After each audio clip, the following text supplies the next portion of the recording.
So ரென் வந்து பிரான்ஸ்லேருந்து வந்திருப்பான். அப்போதான் மிராவை பார்க்கறதுக்கு போயிருப்பான்ல ஒரு 2 வீக்ஸ் கழிச்சு அப்போதான் வந்திருப்பான். அப்போதான் வந்து நம்ம ஹீரோ வந்து ரென் கிட்ட சொல்லுவான், இந்த மாதிரி நானும் ஹீரோயினும் வந்து டேட் பண்ணிட்டு இருக்கோம் அப்படின்னு சொல்லுவான். நம்ம ரென்னுக்கு வந்து ஒரு மாதிரி ஷாக் ஆயிடும். அப்படியே பார்த்துட்டு அப்படியே விட்டுருவான். ஸோ அந்த சீன் அங்கே கட் ஆகுது. நெக்ஸ்ட் சீன்ல வந்து நம்ம ஹீரோயினும் ரெண்டும் பேசிட்டு இருப்பாங்க டெரஸ்ல. அப்போதான் ஹீரோயின் கேட்பா, நீ போயின்னு என்னாச்சு, லைக் எல்லாமே ஓகேவா அப்படின்னு கேட்பான். அப்போ ரென் சொல்லுவான், என்னோட லைஃப்ல பெஸ்ட் டைம் தான் அப்படின்னு நான் சொல்லுவேன் அப்படின்னா. அப்போ ஓகே எனக்கும் ஹாப்பி தான் அப்படின்னு சொல்லுவான். அப்போ 2 பேரும் பேசிட்டு நம்ம ஹீரோயின் கீழே கிளம்பும் போது நம்ம ரெண்டு கேட்பா, நான் ரொம்ப லேட்டா வந்துட்டேனோ அப்படின்னு சொல்லி கேட்பான். நம்ம ஹீரோயின் எதுவுமே பதில் சொல்லாம கீழே போயிடுவோம். ஆக்சுவலி இந்த இடத்துல நம்ம ரெண்டுக்கு வந்து நம்ம ஹீரோயின் மேல வந்து க்ரஷ் மாதிரி வந்திருக்கும். ஸோ வந்து இங்க வந்து பார்த்தானா லைக் ஹீரோவும் ஹீரோயினும் வந்து டேட் பண்ணிப்பாங்க. அதனால இவனால எதுவுமே பண்ண முடியாம சரண்டா இருப்பான். ஸோ நெக்ஸ்ட் சீன்ல வந்து நம்ம ஹீரோயின் ஹீரோவும் வந்து ஜூக்கு வந்து ஃப்ரெண்ட்லி டேட் போவாங்க. அந்த இடத்துக்கு வந்து ஹீரோயினோட பெஸ்ட் ஃப்ரெண்டும் அவனோட பாய் ஃப்ரெண்டும் வருவாங்க. ஸோ மொத்தம் 4 பேரும் சேர்ந்து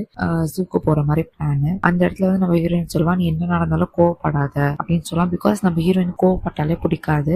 ஸோ நம்ம ஹீரோ வந்து லைக் கேரக்டர் சேஞ்ச் பண்ணதான் ட்ரை பண்ணுவா. நீ கோவப்படாம பொறுமையா ஹேண்டில் பண்ண திங்ஸ் அப்படின்னு சொல்லி கொடுப்பா. இவனும் சரி ஓகே அப்படின்னு சொல்லிட்டு காமா இருப்பான். அப்போ வந்து நம்ம ஹீரோனோட பெஸ்ட் ஃப்ரெண்டோட பாய் ஃப்ரெண்ட் இருக்கான அவன் ரொம்ப ஓவரா ஆடுவான். இதுக்கு முறை நம்ம ஹீரோ கிட்ட நடந்துக்கிறது எல்லாமே அவன் காமா தான் நடந்துட்டு வருவான். ஒரு பாயிண்ட்டுக்கு மேல நம்ம ஹீரோனை பத்தி அவன் வந்து தப்பா பேசும்போது நம்ம ஹீரோ கோவம் வந்துடும். ஸோ பெஸ்ட் ஃப்ரெண்டோட பாய் ஃப்ரெண்ட் வந்து போட்டு செம்மையா அடிப்பான். அந்த இடத்துல நம்ம ஹீரோனுக்கு புரியாது. ஸோ இவன் சொல்ல வருவான், பட் அவன் கேட்கவே மாட்டா, கத்திக்கிட்டே இருப்பான். அவன் அங்கேருந்து போயிடுவான். இந்த சீன் கட்டாது. ஸோ நெக்ஸ்ட் சீன்ல வந்து நம்ம ஹீரோனோட பெஸ்ட் ஃப்ரெண்ட் இருக்காங்க, அவளுக்கும் அவன் பாய் ஃப்ரெண்டுக்கும் வந்து சண்டை மாதிரி ஆயிடும். பிகாஸ் ஹீரோ பண்ணதுனால சண்டை மாதிரி ஆயிடும். பிரேக்கப் நிலைமை போயிடும். பட் இவ தான் வந்து பேசலாம் அப்படின்னு சொல்லிட்டு அவகிட்ட இருப்பான். பட் அவன் பேசவே மாட்டான், ரிப்ளை பண்ண மாட்டான். இது வந்து நம்ம ஹீரோயின் கிட்ட சொல்லுவான் பெஸ்ட் ஃப்ரெண்டு. ஹீரோயின் வந்து ஒன்னும் கோவமாவா, நம்ம பாய் ஃப்ரெண்ட்னால தான் இவ்வளவு பிரச்சனை ஆயிடுச்சு.